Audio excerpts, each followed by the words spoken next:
अस्सलामुअलैकुम और नमस्ते मेरे प्यारे स्टूडेंट्स।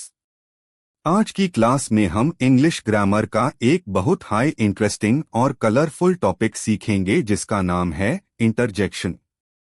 इस टॉपिक का मकसद सिर्फ ग्रामर सीखना नहीं बल्कि अपनी फीलिंग्स को सही तरीके से एक्सप्रेस करना है।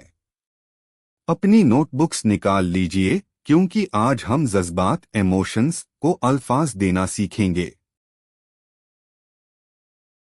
इंटरजेक्शन वो वर्ड्स होते हैं जो किसी इंसान के अचानक निकलने वाले जज्बात सडन इमोशंस जैसे खुशी, गम, हैरत, सरप्राइज या दुख को ज़ाहिर करते हैं।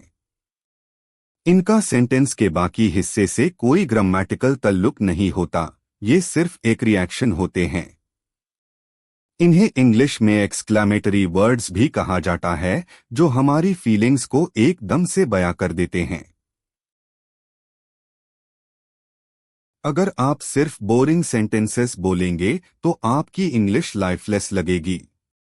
इंटरजेक्शंस सीखने से आप 1. अपनी फीलिंग्स को रियल और नेचुरल तरीके से बयां कर सकते हैं।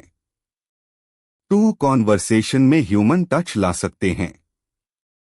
3. इंग्लिश मूवीज, बुक्स और रियल लाइफ बातचीत को बेहतर समझ सकते हैं। बिना इमोशंस के इंग्लिश सिर्फ एक मशीन की तरह लगती है, इंटरजेक्शंस उसमें जान डाल देते हैं।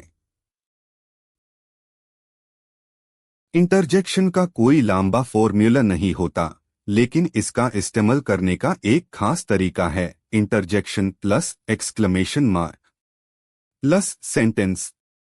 याद रखिए, इंटरजेक्शन के फौरन बाद हमेशा ही एक एक्सक्लेमेशन मार्क लगाया जाता है ताकि पता चले कि ये एक जज्बात है। मिसाल के तौर पर वाओ, दैट इज ब्यूटिफुल। यहां वाओ इंटरजेक्शन है और उसकी पहचान है।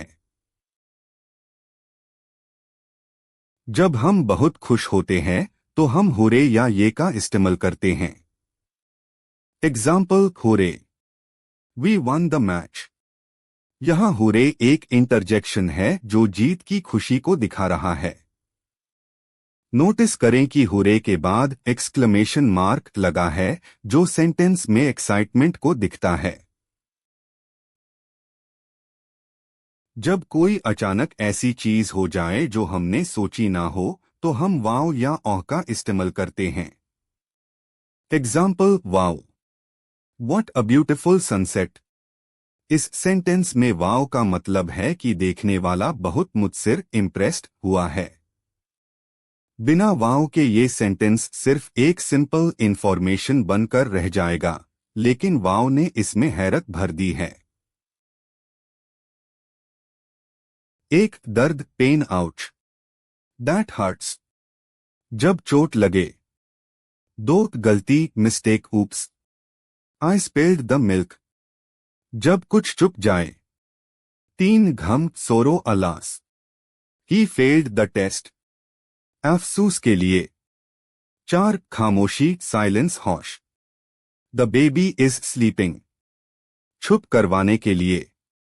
5, हैरत, surprise, what, you are leaving already. Interjection पहचानने के 3 आसान तरीके। 1, सेंटेंस का शुरुआत में होना, अक्सर ये सेंटेंस के बिल्कुल स्टार्ट में आते हैं। 2, पंक्चुएशन चेक, अगर वर्ड के फौरन बाद एक्सक्लेमेशन मार्क है तो वो इंटरजेक्शन है। 3, मीनिंग चेक, क्या वो वर्ड किसी फीलिंग, खुशी, दुख, गुस्सा, हैरत को दिखा रहा है। अगर हाँ तो वही इंटरजेक्शन है। इसका सेंटेंस के वर्ब या नाउन से कोई लेना देना नहीं होता। नीचे दिए गए सेंटेंसेस में सही इंटरजेक्शन भरिए। 1, I forgot my keys at home, oops, hurray. 2, the cake looks delicious, yuck, wow. 3, we are going on a holiday, yay, alas. अपने आंसर्स कमेंट्स में लिखें या अपनी नोटबुक में नोट करें। उम्मीद है आज आपने इंटरजेक्शंस को अच्छी तरह समझ लिया होगा। रोजाना इंग्लिश बोलने की प्रैक्टिस करें और इन जज्बात को अपने सेंटेंसेस में उसे करें। आज का लेसन पसंद आया तो लाइक, शेयर और सब्सक्राइब जरूर करें। अगली क्लास में मिलते हैं। Take care students. Tafazzul Shahid के साथ इंग्लिश सीखते रहना।